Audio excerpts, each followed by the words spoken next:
What's going on, everybody? It's the Fountain, and we're back again for this week's news, rumors, and predictions of January 20th, 2018, where we will talk about so much that happened this week, from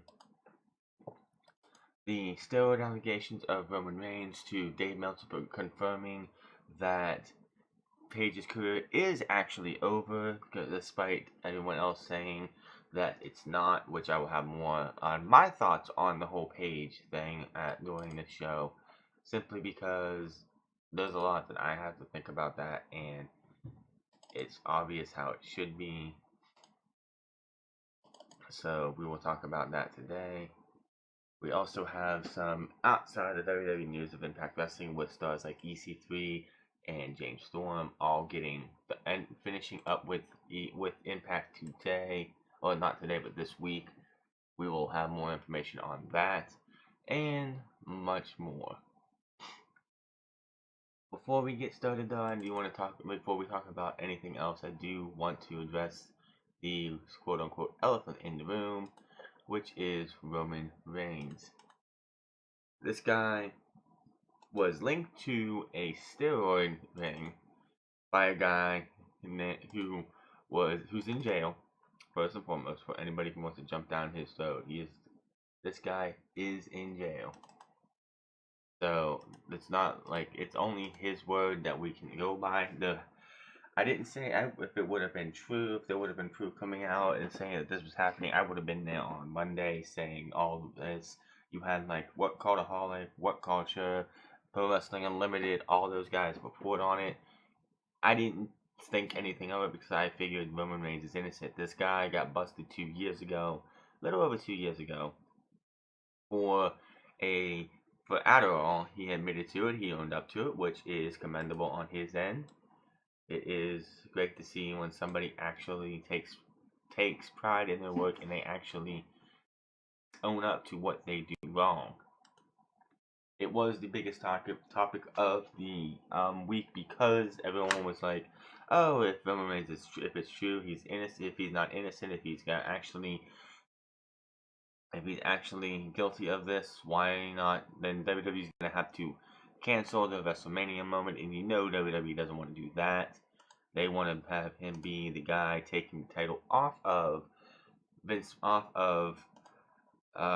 Brock Lesnar at at WrestleMania.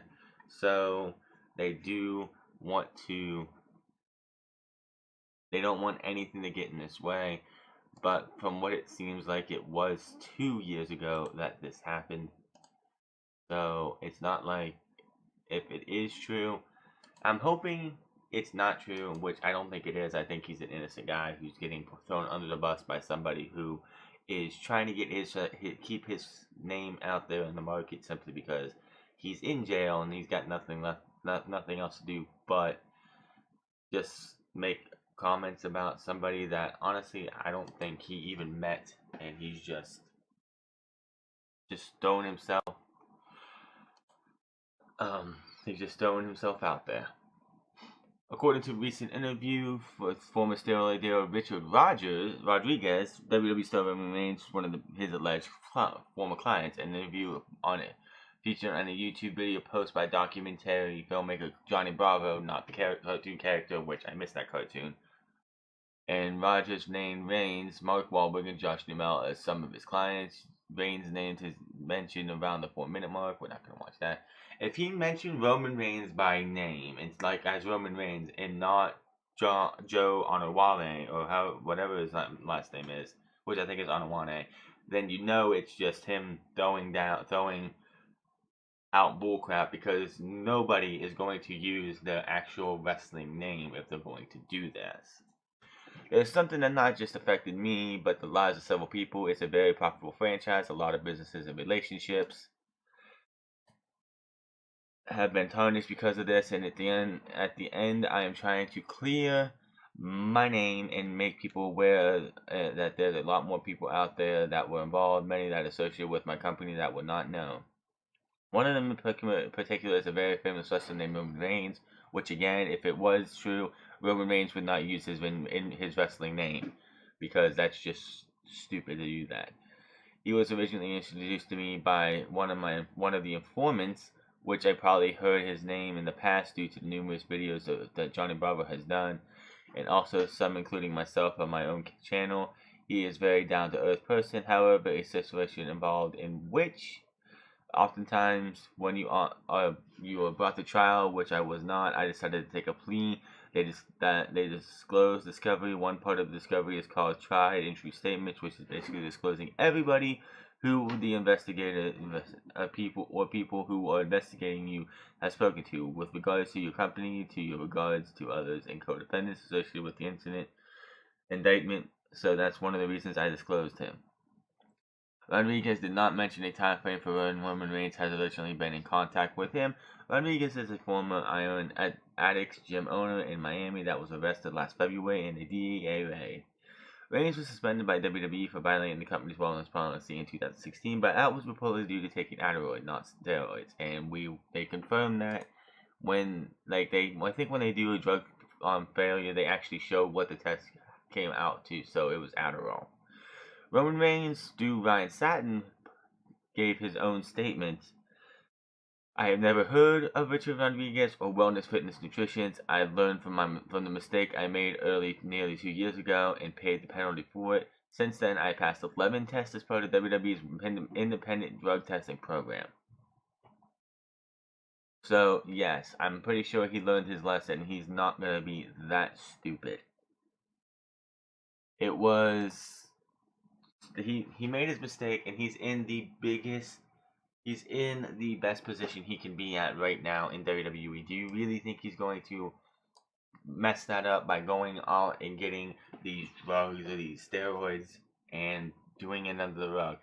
Now, as we know, during 2007, when after the Chris Benoit murders, I'm not going to say anything else about that, but the Chris Benoit murders, WWE, there was a pharmacy scandal where multiple WWE superstars were linked, including Randy Orton, Batista, and others.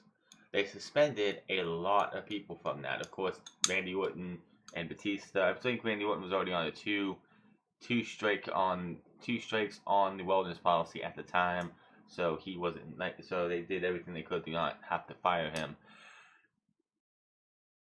WWE does tend to play favorites with their top stars, like Brock Lesnar when he went back to the UFC to take on, I think it was Dan Hunt or it was Mark Hunt. Yeah, it was Mark Hunt, and he got busted for steroids. WWE did nothing at all. I don't know why you're gonna not test him. I don't care if he's a part-timer or not.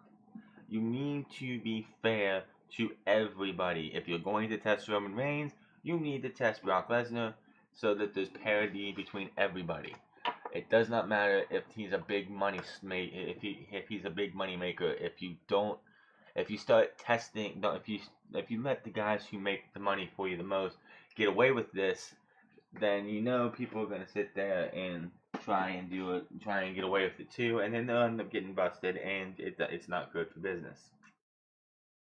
Now, if this turns out to be true, which I don't think it is, and it wasn't this isn't the Adderall that he was in trouble for 2 years ago, and it was steroids instead, WWE's got a lot of explaining to do. If it was the Adderall that he did 2 years ago, and then this was also something else he was doing, then they've got some trouble. But I doubt it. I think this guy's just trying to keep his name out there. Again, I didn't watch the video, but if he did say the guy's name was Roman Reigns and not Joe Onawale, I can't say the last name. I believe that's his last name. But if he used his wrestling name and not his actual name, then I don't believe it. Moving on here, getting into the news, we do have Dave Meltzer confirming reports of Paige's WWE career being over. As you all remember last week, Mike Johnson was reporting that Paige's career was over and that she was too injured to come back to WWE. They will not clear her due to these multiple injuries she's had over the years. She has one injury too many, and she will not be allowed to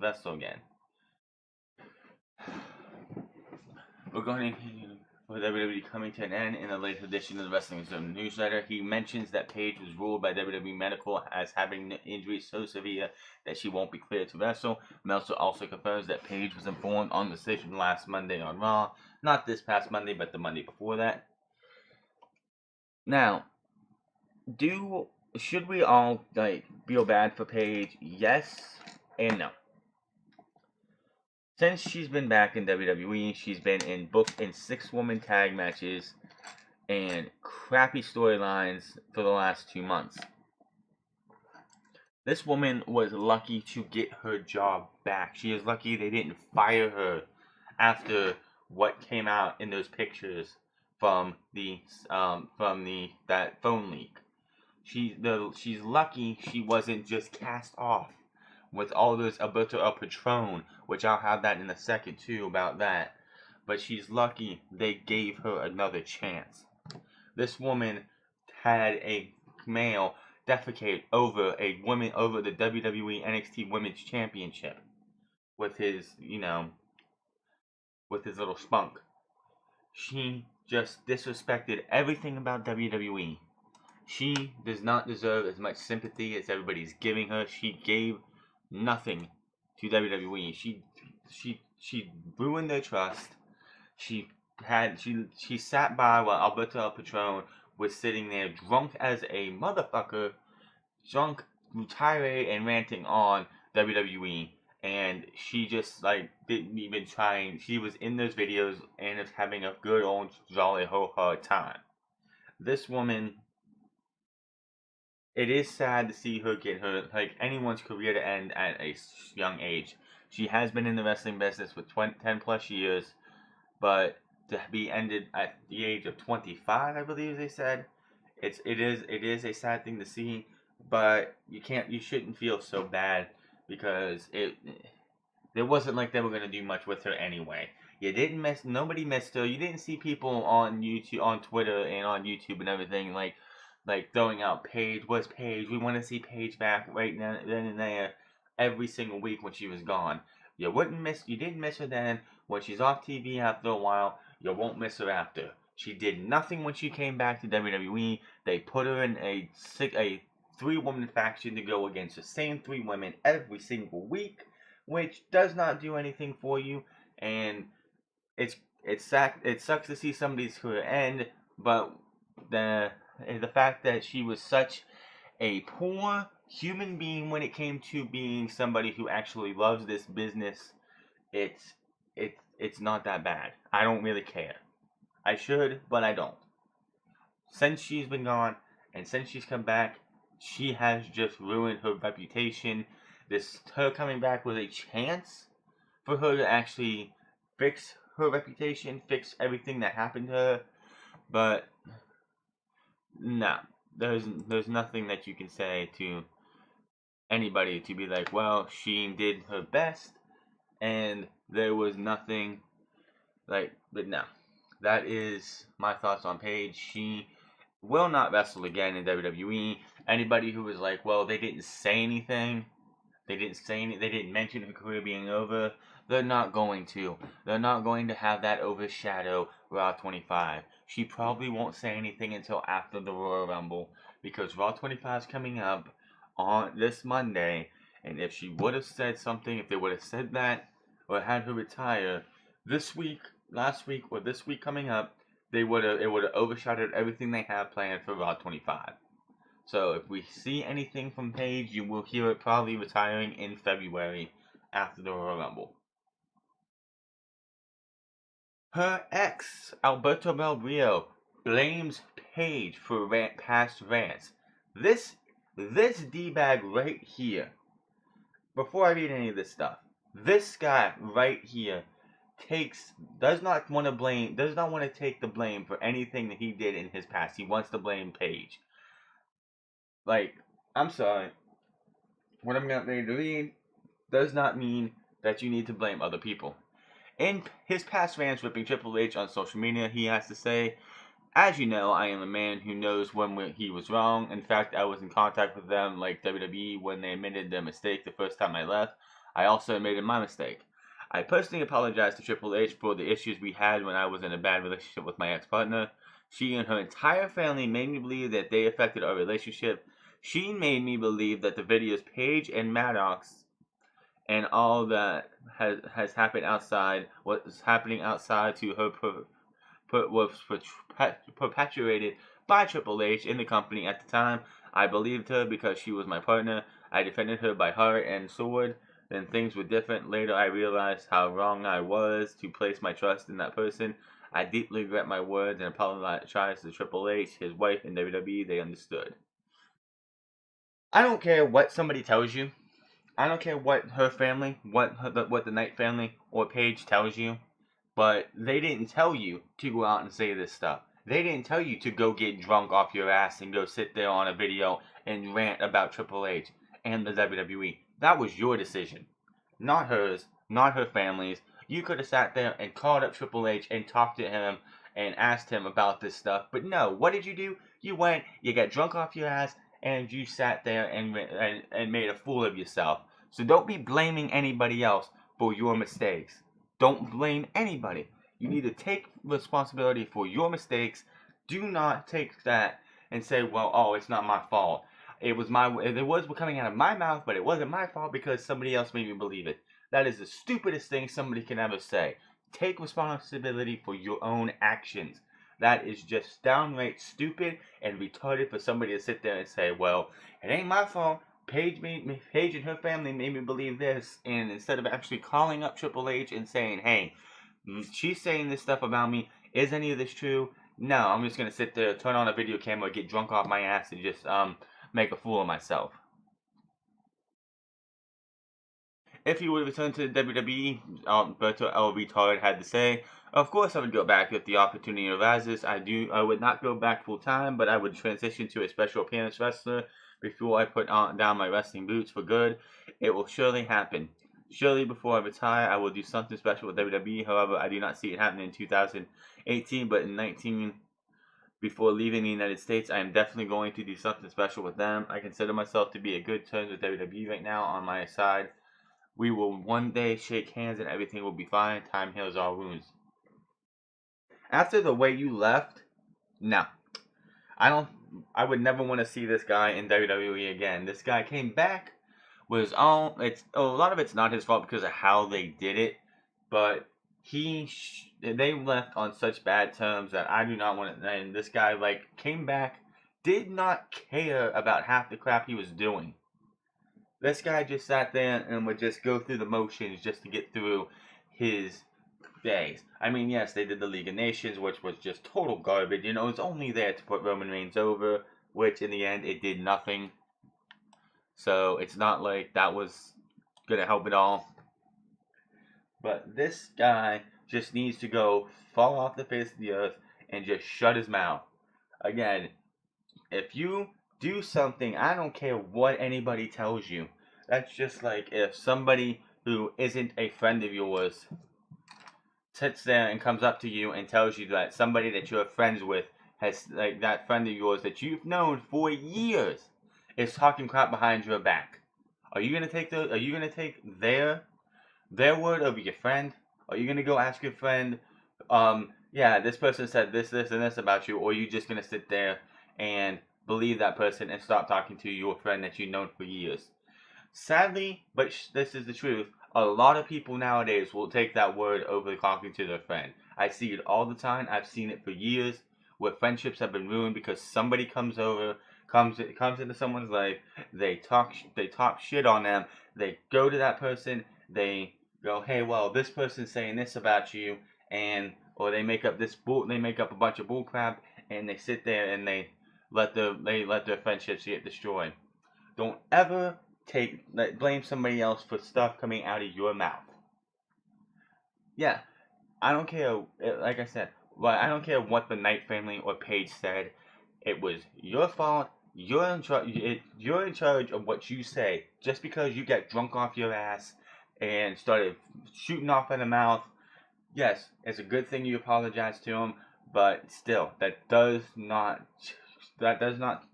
go end the fact that you went on these videos and ranted like a dumbass.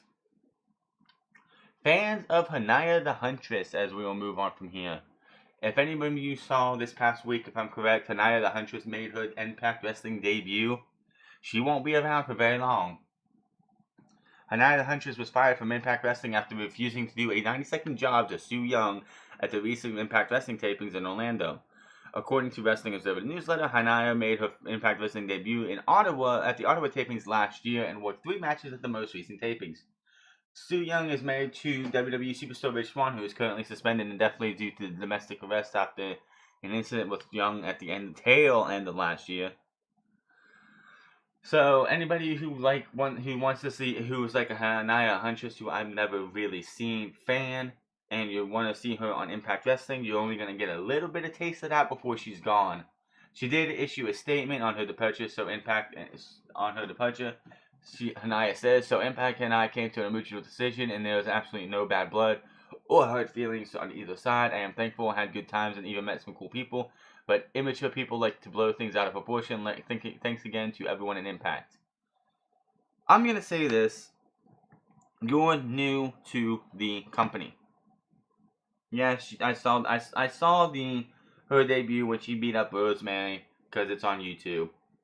But if you come into a company and you're at the bottom of the barrel, which Hanaya would have been, and they tell you, and this is of course when she made her Impact Wrestling debut in Ottawa, it was not under the management that it is now with Don Callis and Scott D'Amore. It was under the previous management that they had there of Jeff Jarrett and all those guys before Jeff Jarrett of course left. If they feel like you doing this job for this other person is warranted, you need to do that job. You're still young in the business. You're still young in this company. It's not like you're gonna have like a Gail Kim, or if Velvet Sky or Angelina Love came back, and they're not gonna take that job because they've been there and they have tenure as being there. But you just made your debut. If you want to be able to succeed in this business, that's like if Hanaya came to WWE and came to NXT. The 9 times out of 10, she's probably going to be a job girl right now to the Lacey Evans or the Ember Moon or Shayna Baszler or Kairi Sane when Kairi Sane comes back from injury. When you come to a company, I don't care how many years you're in the business, if you're new to that company, you're probably not going to be on top if you're not well known. Hanaya the Huntress, in my opinion, is not well known because I've never heard of her. She might be a big deal in some indie fed or something, but she's not in the Impact Wrestling world.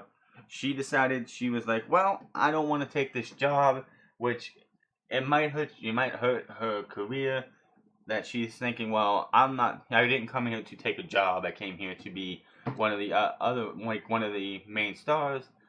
You're not going to be able to do that, especially since there was a change in management since you came in. But anybody who is a Hanaya the Huntress fan, that is, you will see her 3 times in the next few weeks, and then she'll be gone. So, moving on here, WWE lists the 8 things they want to see in 2018. This list right here, I saw this, I believe it was Monday this past week, and I mean, some of them I can see, the rest of them no, and 2 of them I'm gonna have to put like my own little spin on why they will not happen and why they should not happen until booking gets better for this division.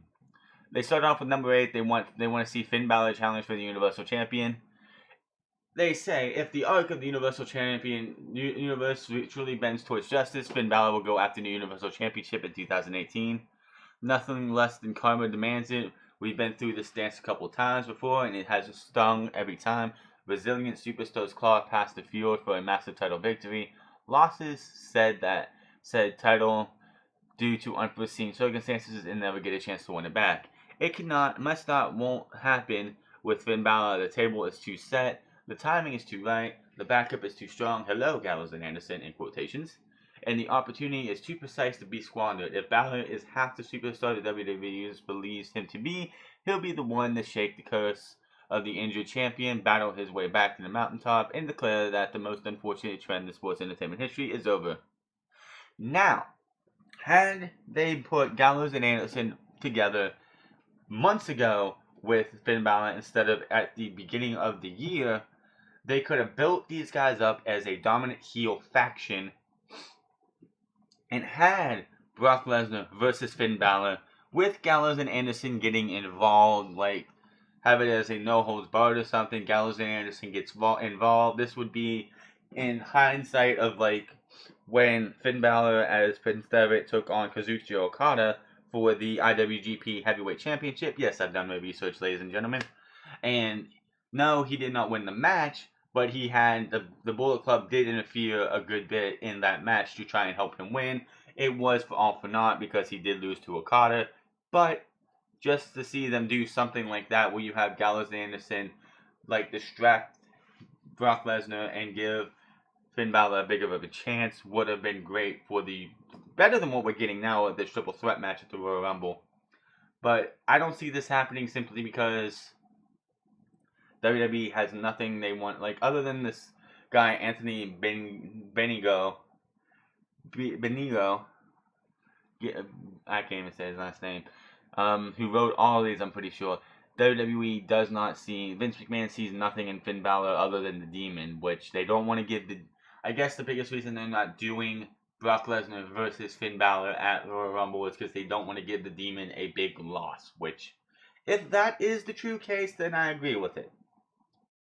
Number 7 they had was the women of WWE main eventing a Big Four show. Royal Rumble? No. WrestleMania? No. SummerSlam? No. They can have Survivor Series, I guess. At some point, the female superstars of Raw, SmackDown Live will look around the battlefield of the Evolution and realize they have no wars left to win. However, that moment is not quite here, not yet. With so many mountains having already been conquered by the women of WWE over the past several years, there is only one major track left.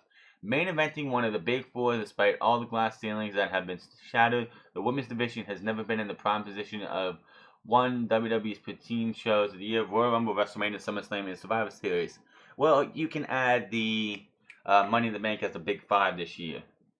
However, with the first ever Women's Royal Rumble match rapidly approaching, perhaps WrestleMania 34 could be the destination for this final monumental moment. No, Vince McMahon would never allow it. If you want to see the Big Four, if you want to see this happen, WWE is going to have to get rid of Vince McMahon. As long as Vince McMahon is in charge of the WWE, he is going to fight tooth and nail to keep his company the way it is, and you will not see a women's main event at WrestleMania. Royal Rumble's out of the question because that's going to be the men's Royal Rumble all the time. That's just going to be how it is. If they put the women's Royal Rumble as the main event of this show, you would have so much backlash for it. So no, that's not going to happen. But you're not going to see it at WrestleMania 34. Not going to see it at SummerSlam. I can see Survivor Series because it's the lesser of the four. If you wanted to make that history, I guess the lesser of the four would be fine with Survivor Series. Have a 6-woman the women's Survivor Series match if you wanted to do that at a pay-per-view. Will it happen this year? No. No. Number 6, Kurt Hawkins snaps his losing streak. Who cares? Number 5, John Cena goes out to number 17. No. I've said it many times before. John Cena should never, ever win another WWE championship. This guy is at the point of his career where he needs to start putting younger talent over instead of squashing younger talent. I mean, we started off 2018, or ended 2017 with him squashing and beating Elias when Elias could have used that victory, but, you know, it's John Cena. They were right. John Cena made history last January when he... This is not making history with the bullcrap, the fake record that they keep touting as Ric Flair's record of 16 championships. If that was real, a real record, it would not be making history. He would be tying history. He would be making history if he was to break that record. John Cena made history last January when he captured his 16th World Championship, defeating AJ Styles at the Royal Rumble, which the Wrong Man won that match. Cena had no business winning that match since he dropped the title 2 weeks later to Bray Wyatt in the Elimination Chamber. It made absolutely no sense. Why are you going to give him the championship just for him to hold it for 2 weeks? Since then, Cena's escapades have mostly been non-title affairs. We want to see that change in 2018. Cena has already cleared for the 2018 Royal Rumble match, which if he wins this match, he is going to get booed out of the building. WWE would be so stupid that he would give him the another run at the championship. Should he win to road to number 17, eclipsing Ric Flair's Titanic record would be set in stone for WrestleMania, whether he emerges from the 30 superstar fray victorious. Cena chase of sports entertainment's immortality has been the potential to be one of the biggest stories of 2018. Why? This guy's already immortal in the WWE universe as it is. This guy does not need to win another championship, period. John Cena does not need to win the Royal Rumble. John Cena does not need to go to WrestleMania and take on AJ Styles or whatever. He does not need to do that. He needs to start putting younger talent over. He needs to start backing off completely. McMahon's got to stop relying on John Cena. It's partially Cena's fault why we don't have younger talent who are ready to take over the spotlight, because he just wants to sit there and hold on to his time. We've had so many superstars who had the potential to be the next star buried by John Cena and by the McMahons. Dolph Ziggler suffered a lot because John Cena went to the back and told McMahon he's not good enough to be anything more than just a fall guy.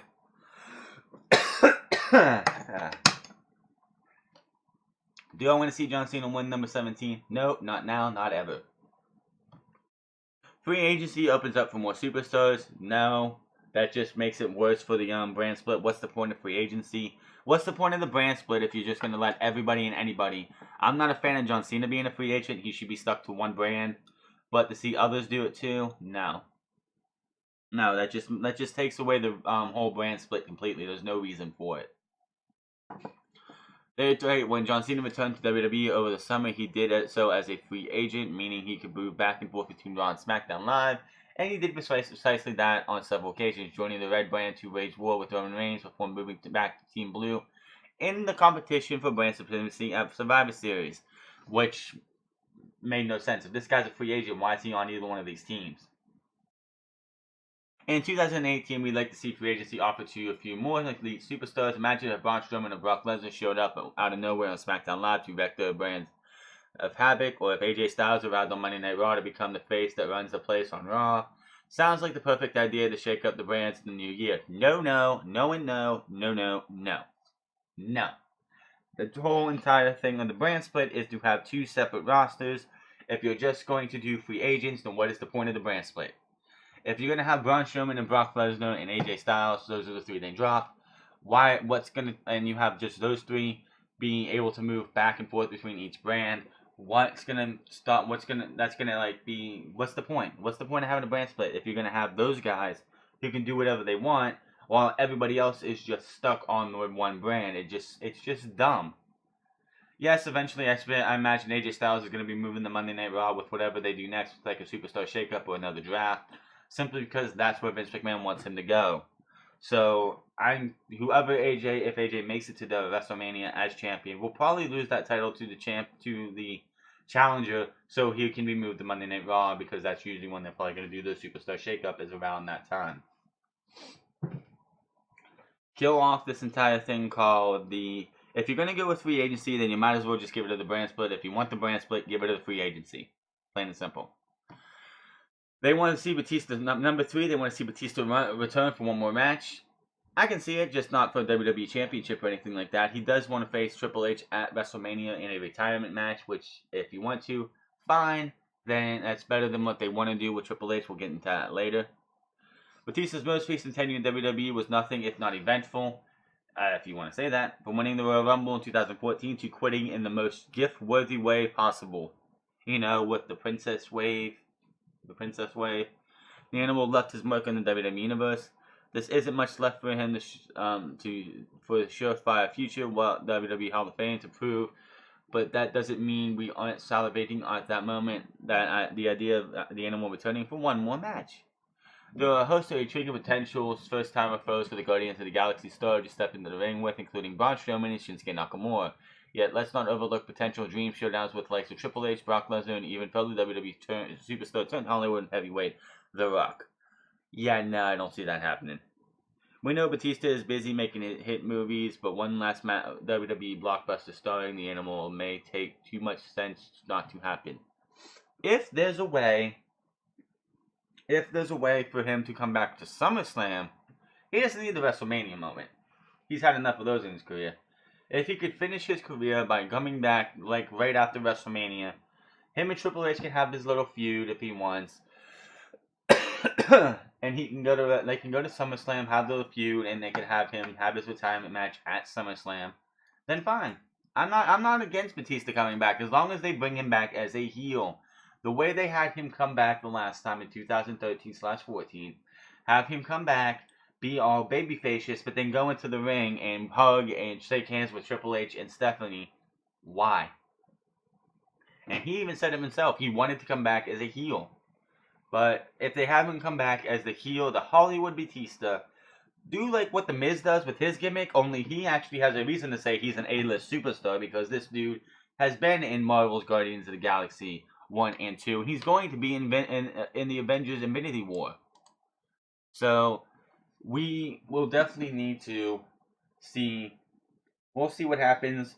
There was talk of him headlining this year's Hall of Fame class, which we know is going to be Bill Goldberg. We talked about it on Monday.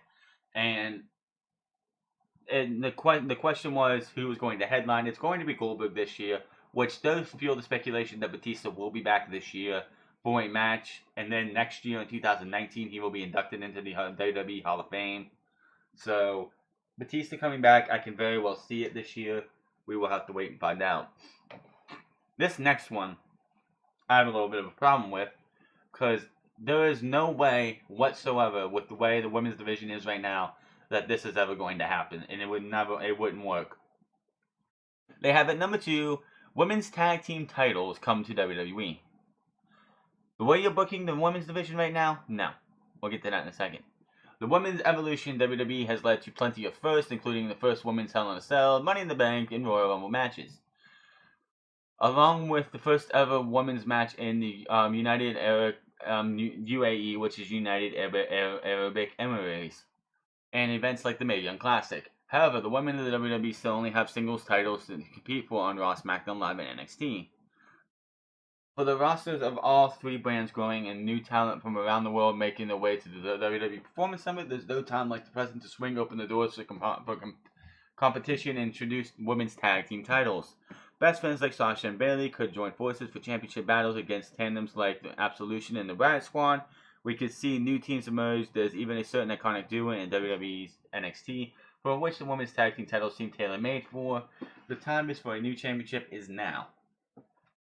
No. You gotta clean up WWE's women's division booking first. Seeing Absolution versus Paige, Sasha Banks, Bayley, and Mickie James every single week is just boring. Seeing Absolution versus Charlotte, Naomi, and Becky, like the Riot Squad versus Charlotte, Naomi, and Becky every single week is just boring. These women have been booked so awfully that putting any you don't even focus on the 2 women's championships on Raw and SmackDown right now. So how are you going to even want to think and contemplate of putting tag team titles in the women's division if the 2 titles that these women are supposed to be fighting for aren't even the main focus on Raw and SmackDown? It's all about this women's Royal Rumble and these 2 factions. The 2 women's titles have been swept under the rug. So how are you going to sit there and have a women's tag team titles? And if you can only have one, because unless you're going to put all the women on one roster from Raw and SmackDown, you're not going to have enough women on both shows to have a pair of tag team titles event together. If you put, say you have a Raw Women's Tag Team titles and a SmackDown Women's Tag Team titles, both titles would feel just like Impact Wrestling when they had their Knockouts Division Tag Team Championships. Useless and not even worth it having. They started off strong in TNA. I remember when they had them. And then it eventually ended up on a man and a woman team of Eric Young and ODB. And they were not defended whatsoever. And they had them for a year and a half or so until they got rid of them. So They need to clean up the women's booking. The only place that the booking for the women is strong is in NXT, and even there, they don't have enough women to do a women's tag team division. They don't, unless you're bringing in everybody from the Mae Young Classic and everybody in NXT. There, you don't have enough. Should they have another title? Maybe like some kind of women's Intercontinental Championship. I would be fine with that. Give these women something to fight over besides just the women's titles on Raw and SmackDown.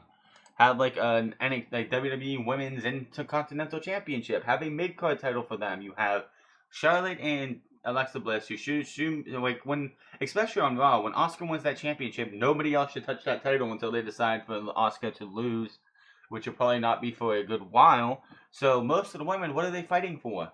Give them a different championship like the Intercontinental title, or if you want to, a European title, or some kind of women's version of the men's US or Intercontinental title. Like Raw has the women's Intercontinental title, and SmackDown has the women's United States Championship.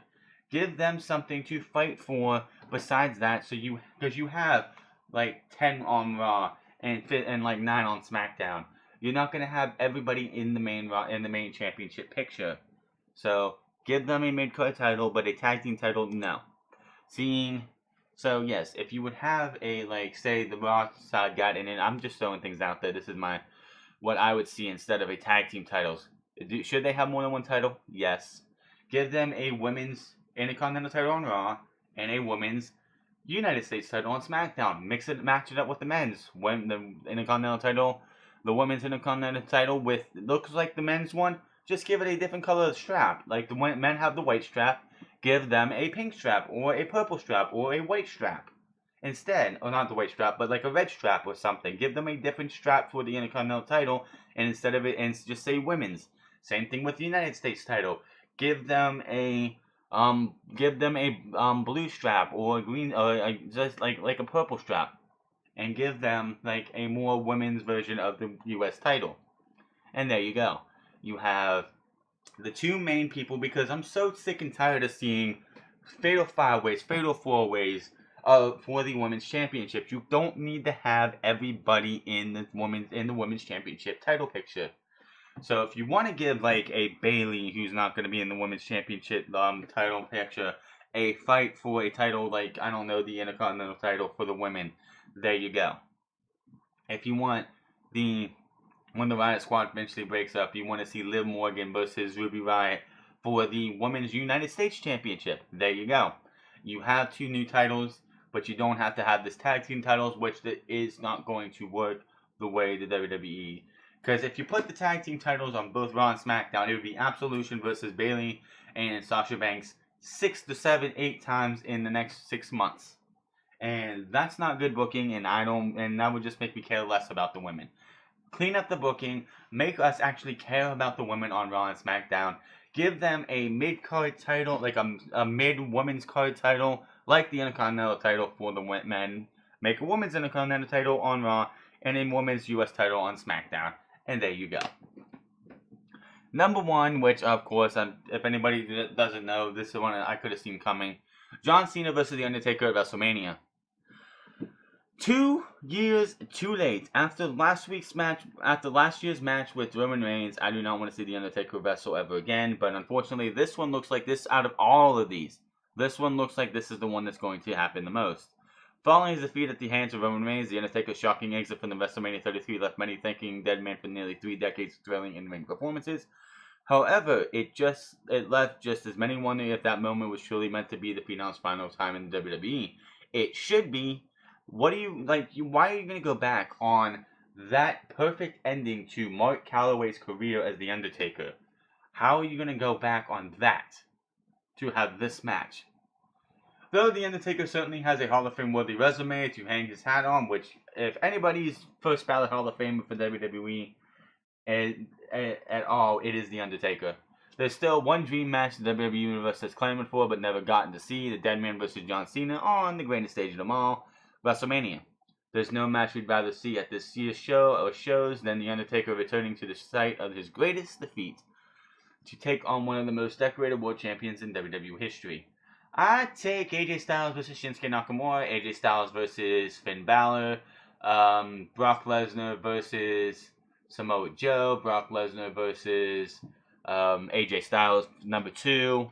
Oh yeah, I would definitely take those over Triple H. John Cena versus Undertaker. Any match since The Undertaker lost at WrestleMania 30 is not worthy of seeing at WrestleMania. Him versus Bray Wyatt, eh. Him versus who did he face next? Anyway, anybody he faced after losing his streak, I don't really care. He's past his prime. He is a wrestler. He is a 50-some-year-old man with 2 bad hips who does not need to wrestle again. John Cena, you think John Cena versus The Undertaker is going to be a good match? No. It's going to be worse than we saw last year, probably. So, I don't want to see it. We probably are going to see it. They look to start that build to this coming Monday at the Raw 25 special, which I will be on here right after the show to have my thoughts and everything else on that. So, yeah, it looks like we're going to probably get that. It has been, I think, confirmed, but I don't want to see it. It was I said last year I wanted to see that match, and then I saw Undertaker face Roman Reigns, and I was just disappointed with the fact that The Undertaker was just past his prime and it doesn't need to happen. Possible reason Stephanie McMahon rehires Strowman on Raw. The latest episode of WWE Raw was quite wacky, to say the least. Braun Strowman came out to discuss his upcoming Universal Championship match at the Royal Rumble, but General Manager Kurt Angle came out with a herd of security. Angle reprimanded Strowman for what he did last week, using a grappling hook to pull down a huge truss onto both Kane and Brock Lesnar, who were safer than anybody else could be. There was nowhere close to that thing hitting them. Braun told Angle that he could have been worse, and he does what he wants. This fired up Angle even more, and in the attempt to try to defuse the situation, he publicly fired Strowman. Booker T said, it's just kind of funny because Roman Reigns tries to murder this dude, Braun Strowman, last year after the ambulance match, which, by the way, Roman Reigns lost, and he doesn't get anything other than a championship match, no reprimanding, no firing, no nothing, and they just give him a championship match. But Braun Strowman brings down this big, huge metal truss over to make it look like he actually was going to hurt these guys, which he wasn't going to. They had it set up so that he couldn't, which it just looked lame. How much more can he do with this guy? They have him pull a truss down. They have him tip over and quote-unquote tip over a semi. What else can they do? They have almost nothing left that they can do. This guy should have won the Universal Championship back when he had the championship match. I believe it was No Mercy. Yeah, he should have won that match. Then it should be Brock Lesnar getting his rematch at the Royal Rumble, and we have Brock Lesnar versus Braun Strowman losing to Brock Lesnar so they could take it to WrestleMania. But no, let's build Brock Lesnar up to have the F5, which has been kicked out of so many times, to have him beat everybody with one F5. Raw commentator Booker T said that it was a terrible idea to fire Strowman on live TV, as it would cause embarrassment and major trouble. Instead, he stated that it should have been via email, fax. That's taking a jab. That's taking a jab at Eric Bischoff right there. Registered letter or outside with the doors locked. Booker T would have his theories proven, as Strowman won on a tirade backstage, throwing Angle's stage hands, annihilating Angle's office, and even invading the 12 million, in quotation,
win the Royal Rumble before we see anything else. Just take a gun to my head and just shoot me, because this is just garbage.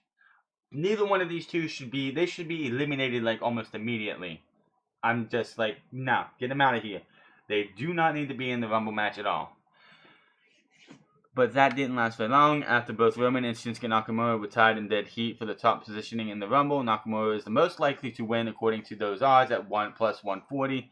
This gives the King of Strong Style a probability of over 40% to win this match, which, if anyone knows, betting doesn't really mean anything at all, because they could go against the bets. I mean, during SummerSlam, Shinsuke Nakamura was favored to win the WWE Championship throughout the entire show, and then at the last minute they changed it to Jinder Mahal, and of course, as we saw, Jinder Mahal cheated his way to another victory and ruined all the momentum of Shinsuke Nakamura.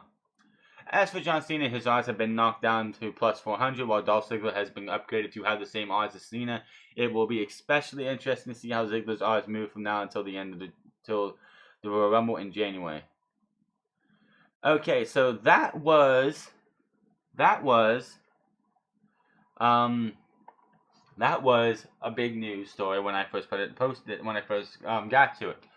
But that has changed. Daniel Bryan has risen to be an odds-on favorite to win the Royal Rumble, which I guess, like, Pro Wrestling Unlimited posted this video up. They talked about him becoming an odds-on favorite from being 66% to being an odds-on favorite, which I'm pretty sure we talked about this on Monday or Tuesday. And they said that somebody pitched the idea to management in WWE, and it didn't go like, ha ha ha, that's funny, let's not worry about that. Someone took that and ran with that, and the bets makers have been putting Daniel Bryan as an odds-on favorite to win the Royal Rumble. So, would we see Daniel Bryan win the Royal Rumble? As I stated before, he would have to win it. If you had Daniel Bryan come back into the WWE and get cleared enough to make it to the Rumble, which I doubt it, I highly doubt that they're going to do this. But if Daniel Bryan was to actually, and this is the thing, with the way the social media is nowadays, unless Daniel Bryan drops from the top to like the top of the food chain when it comes to like the top vote getters or the top odds makers to win the Royal Rumble before the Rumble match itself happens, before the Royal Rumble event happens, there's going to be fans in Philadelphia clamoring for Daniel Bryan. And when we get through 30 superstars coming out and Daniel Bryan is not one of them, you're setting yourself up to get booed and have this Royal Rumble become a shit show immediately.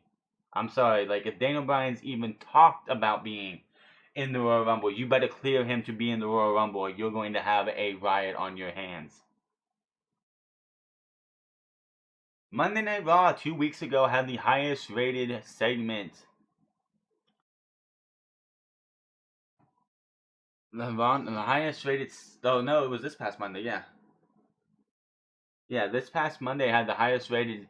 Was the highest ratings in 5 months. WWE Raw featuring Raw Tag Team Champion Seth Rollins defeating Finn Balor in the main event drew 3.250 million viewers. This is up 17.5% from last week's 2.766 million viewers. This is the first time WWE has hit the 3 million viewers since Raw November 20th episode after Survivor Series, which was at 3.074. This is the best number since the post SummerSlam episode on August 28th, which was at 3.304 million views. It is also the first time they haven't faced competition from football during that period. Which, quite honestly, in my opinion, that has nothing to do with how the show, well, you had Braun Strowman, and you had the Curb Stomp come back in a main event that was going to put a lot of people to want to see. WWE, of course, in the time of the football, which is from like the beginning of August, like the middle of August or the end of August, or it's the beginning of September till December, they just go into autopilot mode. They don't care. They don't care as much because they know, oh well, we're gonna have stiff competition from the football, but there's still people who's gonna watch, so we don't care. Now that the football's over for the season, they're gonna care just a little bit, maybe. They will start the care in March when we get closer to WrestleMania season. So we'll see what happens then. This Monday should be interesting because we do have the Raw 25, and this coming Monday is one of those times that warrants a 3-hour show because there's going to be so much to do. But WWE needs to get out of the 3-hour Raw business. And there was news that next year Raw might be going back to 2 hours if they end up leaving USA Network for the Fox channel, because Fox and UFC are going to be in negotiations soon for a new deal, and if the UFC does leave Fox, Fox could possibly get Monday Night Raw, which quite honestly I don't want to see it on Fox, because that just feels like they'll water it down some more to make it more network friendly. I don't want to see it do that. All I want to see is WWE Raw go back to 2 hours, but not have to be watered down anymore. Of course, SmackDown will be going to FS1, which doesn't have as much viewership as Fox does and the USA Network does, so I don't want to see it, but we will see. Who are the first new signings? This was just something really cool. Who are the first new signings who are gonna win gold? WWE put a poll out asking fans which of the new signings of Candice LeRae, Ricochet, and War Machine will be first to win a title in WWE NXT or on the main roster. As of now, Ricochet, which I saw the poll right after I got this, and Ricochet was still in the lead with 48%, while voted 38% was War Machine, and 14% for Candice LeRae. Yes, Candice LeRae, I feel, has less of a chance just because of how good this NXT Women's Division is. She could be an NXT Women's Champion if she's still around down in the NXT after Kairi Sane's time, unless Kairi Sane gets injured too much, because this is, as we have said before, Kairi Sane is banged up. She's injured. Dave Meltzer has reported that she is just banged up. She got injured in the match, I believe, with Toni Storm. I think it was Toni Storm. She got a concussion there, and she finished off the Mae Young Classic with a concussion, and now she's injured again. How many more times will she be injured before WWE, before Triple H is like, well, we tried, but we're going to have to pull the plug on Kairi Sane? I don't know. So, yes, Ricochet I could see being NXT champion, him versus Johnny Gargano, or him versus Aleister Black, or him versus Adam Cole. Take my money. Him versus Killian Dane. Take my money. War Machine I could see also winning the NXT Tag Team Championships, and holding them forever. Those guys are just bad to the bone. Okay, moving on here. A little bit of a this is one of those ones that's like, do you really care? But I'm going to throw it out there anyway. WWE Shop has finally released a t-shirt with WWE 205 Live on it, just in time for the non-televised 205 Live events, which if anybody bought tickets to those, I feel bad for you, simply because it's just WWE's not caring about the cruiserweights, and they already canceled one show because they couldn't sell tickets, so that just tells you that right there. Remember the visit shop for the link. It's just a black shirt with the 205 logo, 205 Live logo. If they had Mustafa Ali show it off in a t-shirt, who really cares? Injuries, updates on Kevin Owens and another SmackDown Live star. It looks like Samir Singh rolled his ankle during the angle with Rude and Jinder Mahal this past Tuesday SmackDown. If you watch back, the Singh brothers are exiting the ring from beating up on Bobby Roode to go to be up by Jinder Mahal again. And Samir, I guess it was Samir, gets out of the ring, and you just see his foot hit the floor, and then he just jerks it up, and you could just tell that had to hurt. Some people speculated that's why the Singh brothers were banned from ringside. I think that was also just because they wanted to have the championship match be without no tomfoolery. And that's why he wasn't there. But if he does have a rolled ankle, hope he recovers well, because those are not fun. Update on Kevin Owens' injury. Kevin Owens was pulled from last 2 weeks SmackDown Live events this weekend due to an existing injury, according to PW Insider. Owens has been working through an injury, and the belief is that it is not serious, but likely pulled Owens from the ring as a precautionary measure. Owens and Zayn were on Talk Is Jericho recently, and Owens has said that he has been dealing with a lower back injury for a while, in the spot where Shane jumps off the cell almost didn't go as planned. Apparently, the spot that he's supposed to get pulled up by Sami Zayn did not happen as fast as it was supposed to, He was actually like had to roll on his side and to get pulled up. It was that bad, and had his back been any more worse condition, he probably would have been eating that shot from Shane McMahon. That's how bad it was. Owens is scheduled to team with Sami Zayn to face AJ Styles 2-on-1 in a handicap match at January at the Royal Rumble this coming next Sunday. He's expected to be at the SmackDown tapings, but was not. He actually was not. If anyone saw SmackDown, he was actually kept off TV. So WWE hit with another injury bug. You have Jason Jordan, who hasn't wrestled actually in about 2 weeks. I mean, the 6-man tag match between the as he called them, the Champions Club and the Balor Club. He didn't do anything, and I thought that was just storyline purposes of Roman Reigns, Seth Rollins not wanting to deal with him and not wanting to wrestle, have him fail on their end, and that was just part of the storyline. But apparently he's been injured, and they've known this for a while. He did not wrestle that week. He did not wrestle this past Monday. He did not wrestle at the live events, and he's probably not going to wrestle just for precautionary reasons until we get to the Royal Rumble. There has been nothing on what injury he has, so we'll let you know if we find anything else out. Is EC3 WWE bound? Former Impact Wrestling star Ethan Carter III was seen at WWE Performance Center in Orlando this week. According to PW Insider, we noted earlier via the Wrestling Observer newsletter that it is now confirmed he will be coming in soon. EC3 will be able to keep the name as he owns the rights. If WWE wants to use it, a Royal Rumble appearance for the former Derek Bateman has been rumored, as he is able to sign with any promotion he wants now that his run with Impact is over. I don't think he should be in the Royal Rumble just because they gotta build. If they're going to use Derek Bateman, that character never made it to the main roster, so a lot of people are gonna be like, "Who is Derek Bateman?" But you gotta keep his real name Michael Hunter. You have to keep him as EC3.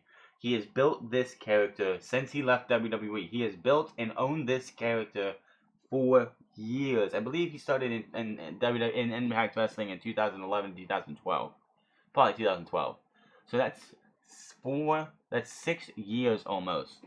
6 years building and owning this character, and he has improved and matured and became EC3. He's no longer Michael Hunter. He is Ethan Carter III. I think he should change his name to Ethan Carter III just so he can do that. I don't know if he could do the third because I don't know how that works, but he should at least change his name to Ethan Carter if he wants to keep this going.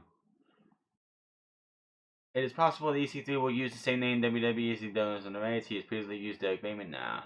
Nah, I don't think he would do that. EC3 recently pulled this one right here. This is why I don't think he should be in the Royal Rumble, just because of how this went. EC3 was recently pulled from a Renegade Wrestling Revolution in the event in Houston, Texas on the day of the Rumble. The promotion noted on Facebook that EC3 pulled out of the show due to a private family matter. They wrote, "Unfortunately, it is a private family matter. He is okay, just has to be with his family. But don't be discouraged. There isn't shortage of talent on this card." If EC3 shows up in the Royal Rumble on this date, I would be, if I was this Renegade Wrestling Revolution promotion, I would be sickened and pissed as hell that this guy pulled out of our indie date for a quote unquote private family matter, yet shows up in the WWE. So if it's a private family matter, he better not show up in the Royal Rumble, simply because that would just be bad taste and be horrible for him to sit there and lie to a promoter just so he could make his WWE debut. Put him in NXT. He never was really. He was, I guess, on the original NXT. I think it was season 3 of the original NXT, that god awful quote unquote reality show they did. But put him in NXT as Ethan Carter III. Build him up as whatever you want to build him up as. If you want to make him a tag team person, go right ahead. Do what you got to do. But he is not needed on the main roster. They already have enough talent as it is. Put him in NXT. Give him a run in NXT, just like Ricochet and War Machine and all those else. James Storm, speaking of Impact Wrestling stars, James Storm says his ultimate goal is WWE. James Storm recently spoke with Justin Barrasso for Sports Illustrated Extra, Mustard's Week in Wrestling. Storm says, my ultimate goal is to go to WWE. The WWE is such a great grip on the world. It's pretty amazing. I believe I still have a lot to give. I'm in the best shape I've ever been. When I left Impact, I told people this isn't my last stop. It's just time for me to get on a new horse.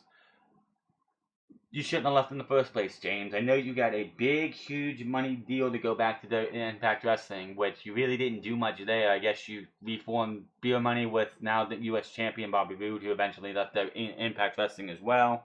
And you won their King of the Mountain Championship. Woo, who cares? That title was just garbage. So you should have stayed. You had your foot in the door. I guess he still has good talks there, but you were in there. You wrestled 2 matches. They gave you a deal. It might not have been the deal that you got with Impact Wrestling, but you could have made more the better you did it did there. So you're 40 years old now. So will we see James Storm back in WWE? Probably, and probably in NXT. He does comment on working at a high level despite his age. People say, well, you're 40 years old. When I grew up watching wrestling, my heroes were men like Macho Man Randy Savage. The older you get, the more of a superhero you become.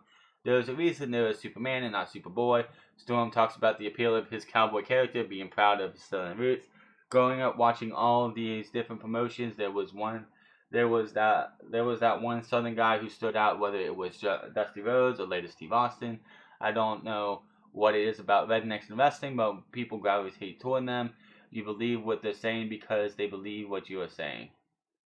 I pride myself on the whole James Storm's character. That is me and how I live my life. I know that one day this life is going to end, not just wrestling, but life in general, and I'm going to live life to the fullest. So, yeah, will we see James Storm in WWE again? Yes, NXT most likely. He should have never left. He had himself in NXT. He wrestled 2 matches. He didn't use the last call super kick, I'm pretty sure. He used something else. I can't remember what they called it. But yeah, he wrestled 2 there and then he was gone because he didn't get the money he wanted. You gotta earn that money in WWE, dude. You gotta earn that money. You're not gonna just walk in and get anything you want. It was NXT. You go to NXT. If you work hard enough, you get a raise, and then you make it to the main roster, and you make more money there. This one was interesting. This one I just saw last night. Sasha Banks says she is the greatest women's wrestler ever. Greatest women's wrestler ever? I don't know about that, but one of the best wrestlers today, yes, very much so. She is one of the best wrestlers coming out of one of the best wrestlers who hasn't been utilized right at all in the current WWE state. Sasha Banks spoke to Talk Sports about feuding with Bayley again, her top moments of Raw, and who she'd like to see show up at the 30 Women's Royal Rumble match. Here are some of the highlights. Feuding with Bayley again on the main roster, she says, over the past few years, I've been told if I was going to be a heel or face, and we've kept going back and forth on it, but that rivalry with Bayley is something I'd love to pick right back up because she actually has my number, which pisses me off. Because in my heart, I know isn't the greatest woman wrestler ever. It's about showing her in the world that I am the best, and it would be great to pick up the rivalry again with her. I am in no rush. I plan to be with the WWE for a very long time, so we can tell that story anytime. Sasha Banks is all about being me, and it's not arrogance, it's confidence. I am very best at what I do. Yes, there's no problem with her saying she's the best woman in the greatest woman wrestler of all time. If you don't have that mentality, then get out of wrestling. This is the same thing like when Roman Reigns said he is the best wrestler right now on the face of the earth.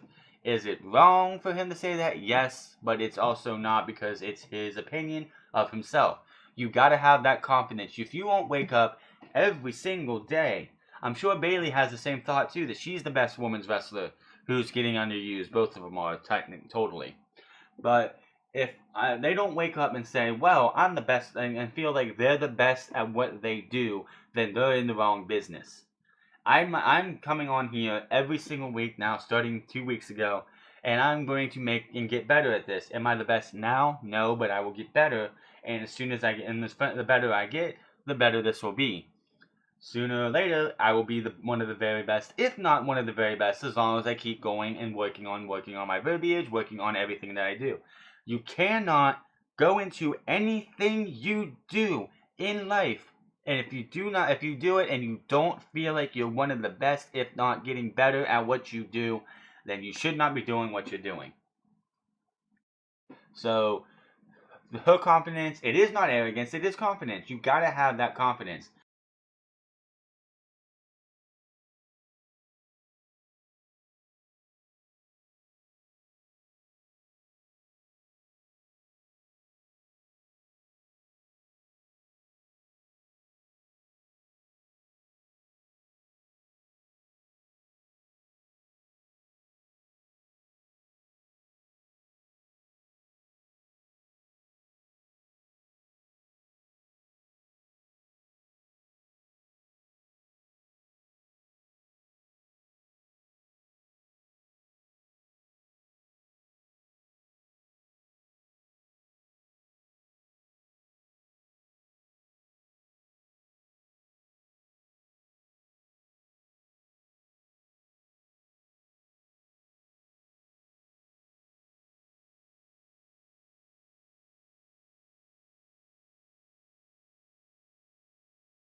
But Survivor Series, or even going into the Royal Rumble, or to WrestleMania, have Oscar win the women's, like, that's another thing. That's the problem too. Oscar's gonna end up winning the women's championship, probably most likely undefeated, and then the Bayley versus Sasha Banks rivalry, by the time they visit it, will feel like it's a little late. Sasha Banks continues her favorite Raw moments. She does say there's so many. I loved everything Stone Cold Steve Austin did to Vince McMahon, everything Stone Cold and Kurt Angle did, and the Dudley Boys putting Mae Young through a table, which it was number 25 for the WWE's top 25. I remember my mom saying, "Oh my God, they can't be doing this because we were watching it together," and she was horrified. And I was like, "This is what I want to do with my left." But now she's my biggest fan. There were so many memories I got to create myself too. Winning the Women's Championship in LA was a huge highlight for me, which you lost it 2 weeks later or a week later. Who would you like to see show up at the Women's Royal Rumble? Which, of course, the obvious one is I would love to see Trish Stratus, she says. And Lita, of course. Beth Phoenix, Molly Holly, Jazz, Jacqueline. Just all the women I grew up watching. Beth Phoenix, I'm pretty sure is a lock. I'm not saying she is or not. I know Molly Holly is. She is definitely going to be coming to the Women's Royal Rumble. Just all the women. Medusa, that would be amazing. I don't know if Medusa's going to, Alundra Blaze is going to be there. Even Ghost from NXT would be amazing too, but the potential to see who's going to be in it is endless because they only have about 30 girls across. Where'd they go? About 30 goes across the brands. No, you don't even have 30 across the two brands. If you're talking about Raw and SmackDown, you don't have 30. If you're talking about all three, you have well over 30. But you're not going to use everybody in NXT. And quite honestly, with the way the NXT, I have a feeling that Ember Moon is going to make her main roster debut. She's probably going to lose the title to Shayna Baszler at NXT TakeOver Philadelphia, and then she will show up in the Women's Royal Rumble. Her, Nikki Cross, the iconic duo of Peyton Royce and Billie Kay. That's 4 right there. They say they want to use 9, but that's 4 I named you that I believe are going to be there. So, yeah. If I was the first entrant and I was waiting for opponents, I would love to hear Trish Stratus music, but not only would I mark out as a fan, but also it would be something really cool. Her music is so iconic. She's such a legend in this business. That would be an amazing way to start off the Rumble. So, quite honestly, I don't really care who's in the Women's Royal Rumble match. I still think it's going to be hot garbage just because WWE has taken what is supposed to be a big moment for the women and made it more about the match itself instead of what the match is supposed to be for. They haven't really, other than that, when they did that cell phone thing with all the women, the only one who even mentioned about going to WrestleMania was Ruby Riott instead of all of them, which should be like, I'm going to go in there and toss out 29 women, and I'm going to punch my ticket to WrestleMania and make it feel like they actually want to go to WrestleMania, but no. No. So, but yes, she does have every right to say she is the best woman of all time. I'm sure Trish Stratus, when she was a wrestler, when she was coming out, and same thing with Lita, they went in every single match feeling they were the best woman in the world. Same thing with Charlotte. Same thing with Becky. Same thing with Nia Jax. All these women, they're going to sit there. If you get into the wrestling business or any business and you don't feel like you are absolutely one of the best, then you have no business being in that line of work of anything. If you're a football player, if you don't go to every NFL game that you play in, not feeling like you are one of the absolute best, go talk to your coach and tell them you want to leave, you want to be released because you don't have that passion. You got to have a passion for what you do. I love the WWE. I love watching wrestling. I watch other things too because most of WWE's been hot garbage, but I have been watching. Before we leave this show, I will talk about one of the best matches I saw this past week. So I will talk about that before we get out of here. But we will be moving on here. Before we do, yes, she is fine. It is fine with what she said. Is it a little arrogant? It might come off sounding like it's arrogant, but it's not. It's the same thing with Roman Reigns. But the difference is she has a little bit more merit to what she says because she is one of the best. Finn Balor trolling his fans. Typical Finn Balor. Finn Balor appears to be trolling fans about Cody Rhodes' upcoming All In event on September 1st. Wrestlers confirmed for All In have been tweeting, "I'm All In." This week, Finn Balor posted the exact message when replying to a tweet from Rip Rogers. Rip Rogers said, and I quote, "The road to being a professional wrestling star is very, very tough. You will suffer setback after setback. You will be mocked and made fun of by your family and friends. You will be broke and in debt. You must train, diet, and practice daily to have a chance, you in or you out." Then Finn Balor responds, "I'm all in."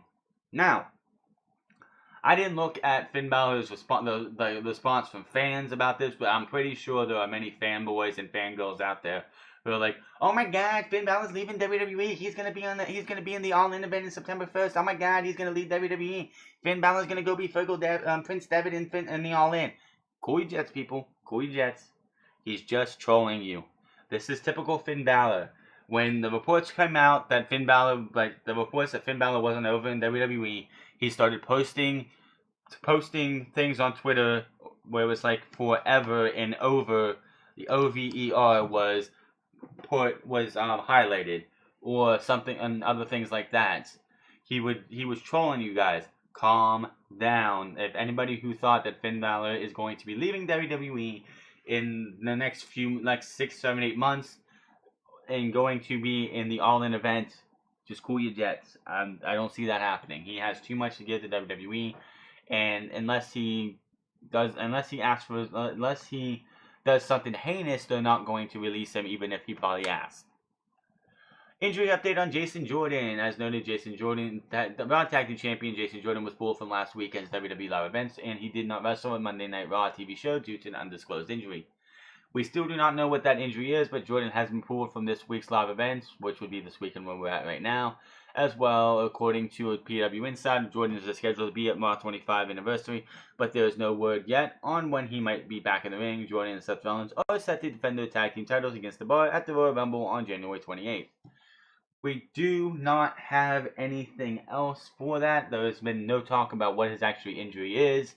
Probably just some kind of strain. I don't know. It does not look like a leg injury or something. I don't know. I'm going to guess maybe he has like a stiff back or something, which those are not fun. I'm sure trying to wrestle with a stiff back or some kind of back problem is not fun. Because he's walking, he looks like he's fine. Like every time we've seen him in any segment or in any match, like this past Monday when he was around everything, he did not look like he was injured. So it must be something very minor. They just don't want it to be exacerbated before the match at the Royal Rumble. If it gets even worse, they might drop the tag team titles back to the Bar, which I don't think they should. I think the Bar should lose at the Royal Rumble, and then we move those guys on to somebody else.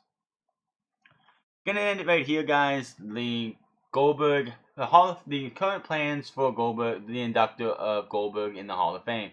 Dave Meltzer was putting that the plan right now is for Paul Heyman to induct Goldberg into the Hall of Fame. Okay, I don't see why you would. I could see why you want to do Paul Heyman because of the last feud that he had with Brock Lesnar and that big storyline. But quite honestly, I think if I would pick somebody to be inducting Goldberg, I would have Eric Bischoff do it. Why would you have Eric Bischoff do it? Well, it's quite simple because Eric Bischoff was the guy in charge of WCW during Goldberg's the biggest highlight of Goldberg's career, which was his 176 plus, which I still say is an inflated number. His 176 plus winning streak, which spanned from 1997, like I think the beginning of 1997, midway, all the way to Starrcade of 1998, which he lost it to Kevin Nash. If you want to, I would do Kevin Nash because that was the guy who beat his record. So either one of those, I would take Kevin Nash, or just as a rib if you wanted to do that, or Eric Bischoff, simply because that makes more sense to me. But if they want to go Paul Heyman, who am I to tell them otherwise? That's going to do it for this week's news, rumors, and predictions. We will be back here for Raw 25. If I can get a video up tomorrow, I will have a video up of my top 10 best moments of Monday Night Raw. Do not quote me on that. I'm going to try and get that either up tomorrow, or Monday before Raw 25 goes on. But make sure to follow me on Twitter at the Franz. Make sure to hit that subscribe button. Leave me a comment in the section below. Hit that like button if you want to. If you don't like what you hear from me, you can hit that dislike button too. Either way, more the same. And also follow me on twitch.tv/thefront08. I will be on stream at noon today, as well as most of the days this week. Until then, you guys have yourselves a wonderful afternoon, evening.